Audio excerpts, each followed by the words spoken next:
चाहते हो, अगर 2 किलो आटे में अपनी औलाद को बेच देना चाह रहे हो तो फिर ठीक है। ये बांग्लादेशी भूल गए हैं, ये हमारी रोटी खाएं, ये नमक हराम लोग हैं। क्योंकि जब 72 में बांग्लादेश बना था, इनके पास खाने के लिए नहीं थे, इसी इस्कॉन मंदिर ने इन्हें पेट भर खाना खिलाया और इन्होंने बता दिया ये आस्तीन के सांप हैं, ये नमक हराम हैं, और इन नमक हरामों ने हमारा खाना खा करके आज हम पर ही हमले कर रहे हैं। इतना के किनारे, आपकी नदियों के किनारे, आपके नगर में देखो, जहाँ झुग्गी झोपड़ी है समझ लो बांग्लादेशी। और एक समय वो ऐसा आएगा जब आप अपना एक वार्ड मेंबर, एक पार्षद, एक ग्राम प्रधान नहीं चुन पाओगे और उस दिन कहोगे कि हमने बहुत बड़ी गलती की। मैं 2013 से लगातार बोल रहा हूँ जी। डेमोग्राफिक चेंज के लिए मैं तब बोल रहा हूँ जब सरकार की आंखें बंद थी, मैं तब से बोल रहा हूँ। और आप मेरे उसको देखेंगे, आप लोग चाहें तो कभी सर्च करना स्वामी दिनेशानंद भारती। हम तो जेल, जब हमने ये मांग बड़ी जोर शोर से उठाई तो हमें जेल भेज दिया गया, है ना। तो ये तो होना चाहिए, होना ही नहीं चाहिए। अभी तो ऐसा मोर्चा जो आपके नौजवान हैं, जो आपका व्यापार मंडल है, वो आकर के बैठे, पर समस्या क्या, वो कहेगा मेरे दुकान से 2 किलो आटा ले जाता है, मेरी दुकान से 2 थैली दूध की ले जाता है। आपको अपनी स्वार्थ से हटना पड़ेगा। अगर अपनी औलाद को बचाना चाहते हो, अगर 2 किलो आटे में अपनी औलाद को बेच देना चाह रहे हो तो फिर ठीक है। लेकिन यदि आपने अपनी संतान को बचाना, आप चाहते हैं जैसे हमारे पूर्वजों ने ये धरती हमको दी, ऐसी ही ये धरती में आप अपनी आने वाली पीढ़ियों को दें, तो निश्चित तौर पर जो अवैध रूप से बसे हुई जगह जगह झुग्गी झोपड़ियाँ, सबसे पहले इनके खिलाफ अभियान चलना चाहिए, जनता का भी और सरकार का भी। सर, कि वहाँ पर अभी तक उनको देखो, पार्टियों से हम क्या आशा करें। अंकिता उत्तराखंड की बेटी है, पार्टियों से आशा करना आपकी बेवकूफ़ी है।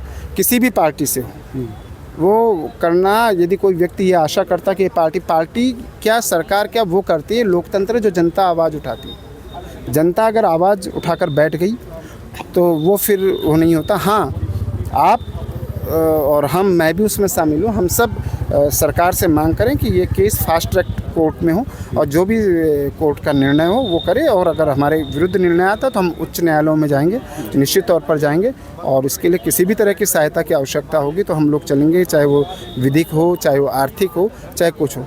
अंकिता भंडारी एक सिंबल है उत्तराखंड की बेटी का, लेकिन साथ ही साथ मैं उन लोग माता पिता को भी सावधान करना चाहता हूँ जिन्होंने एक बार भी चिंतन नहीं कर रहे हैं कि एक सघन वन में बने हुए घर में, होटल में मैं अपनी इकलौती, अपनी एकमात्र बेटी को क्यों भेज रहा हूँ। वहाँ और भी कन्याएं हैं कि नहीं हैं, कौन है, ये भी हमारे लिए चिंता का विषय है। हम अच्छी सैलरी देख करके, आपको ये मानना पड़ेगा, चाहे आप कितने आधुनिक युग में आ जाएं, बेटा बेटी समान नहीं होती। बेटी तो घर की इज्जत होती है, उसको कहाँ काम करना है, उसके लिए अनुकूल माहौल है कि नहीं है, ये देखना माँ बाप का काम है।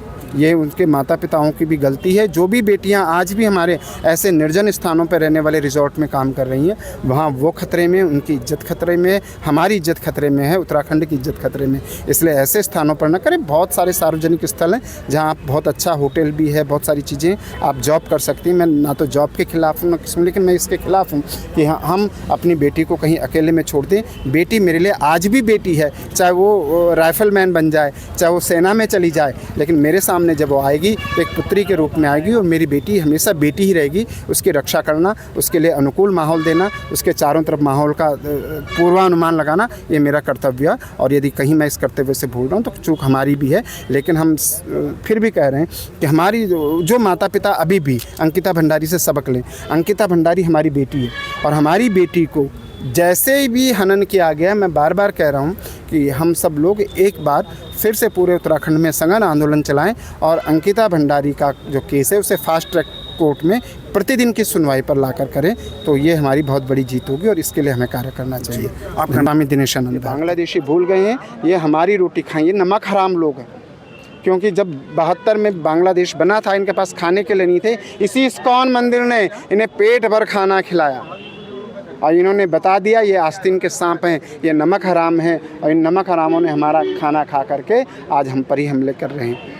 हम बार बार कह रहे हैं, आप लोगों के चैनलों के माध्यम से भी कह रहे हैं कि सबसे पहले जो सरकार यहाँ कर सकती है वो करे। उत्तराखंड की सरकार 10 लाख से ज़्यादा बांग्लादेशियों को बाहर निकाले, देहरादून को ही बांग्लादेशियों से मुक्त कर दे। देहरादून में 50,000 से ज़्यादा बांग्लादेशी हैं जो वो झुग्गी झोपड़ियों में रह रहे हैं, रिप्सना के किनारे। आपकी नदियों के किनारे, आपके नगर में देखो, जहाँ झुग्गी झोपड़ी है समझ लो बांग्लादेशी। सरकार का काम है और सरकार से ज़्यादा आपका काम है, मेरा काम है, आम जनता का काम। जब मुझे पता है कि ये 4 लोग बाहर से आए हैं और संदिग्ध हैं, मैं क्यों नहीं उनकी जांच सही करवा रहा। मैं उनके खिलाफ कुछ बोल ही नहीं रहा हूँ, क्यों? मेरा तो पड़ोसी है, दुकानदार बोलेगा जब से ये आया मेरा 4 किलो आटा रोज़ ज़्यादा बिक रहा है। क्यों नहीं हम अपने भविष्य को सोच रहे हैं? हम क्यों नहीं जाग रहे हैं? सरकार क्या करेगी? सरकार कुछ नहीं कर सकती। सरकार लोकतंत्र की है। जब तक आप आवाज़ नहीं उठाओगे, आप इनके विरुद्ध सड़कों पे नहीं आओगे, आप इनके भांडे बर्तन उठा करके नहीं फेंकोगे, तब तक सरकार आपके खिलाफ नहीं है। इसलिए सरकार को दोष देने की बजाय हम अपने जो है कर्तव्यों से विमुख नहीं हो सकते। हमारा कर्तव्य था, हम सरकार को बार बार अवगाहन कराते, हम बार बार एसडीएम के आगे धरना दे देते, इस झुग्गी झोपड़ी पर जांच कराओ, इसकी रिपोर्ट दो। ये लोग कहाँ से आए हैं?